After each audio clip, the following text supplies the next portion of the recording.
Hi friends, ஒரு குட்டி motivation. நம்மள நிறைய பேர் என்ன பண்றோம் அப்படின்னா, தச்சு கொடுக்குறோம், நல்லா தச்சு கொடுத்துட்டே இருக்கிறோம். இடையில ஏதாவது ஒரு கஸ்டமர் ஒரு குறை சொல்லிட்டாங்க, அதாவது இந்த பிளவுஸ் எனக்கு இப்படி இருக்குது இப்படி இருக்கு சொல்லிட்டாங்கன்னா, உடனே என்ன பண்றோம், இனிமே எனக்கு தையலே வராது, நான் இனிமே தைக்கவே மாட்டேன் அப்படின்னு ரொம்ப பின்வாங்கி போயிடும். அப்படித்தானே?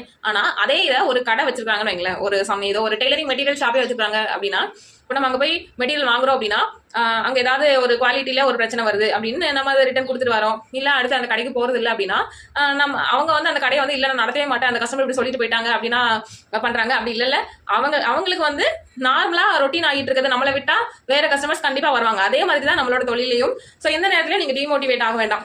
ஒரு கஸ்டமர் குறை சொல்றாங்க அப்படின்னா, நம்மளோட டெய்லரிங்ல கண்டிப்பா அதை நம்ம திருத்திக்கிற மாதிரியான குறைகளா தான் இருக்கும். அதை சரி பண்ணி கஸ்டமருக்கு கொடுத்துட்டு அடுத்த முறை அந்த கஸ்டமருக்கு வராத அளவுக்கு நம்ம அதை சரி பண்ணி நம்மளோட பயணத்தை நோக்கி பயணிக்க வேண்டியதான். கண்டிப்பா நம்மளுக்கு சக்சஸ் அப்படின்றது கிடைக்கும். அதே மாதிரி குறைகள் ஒவ்வொன்றும் வரது எல்லாமே நம்ம திருத்திக்கிறதுக்காக தான். சரியா? சோ அதனால எனக்கு குறை வருது அப்படின்றதுக்காக நீங்க தைக்கிறது மட்டும் காரணத்தை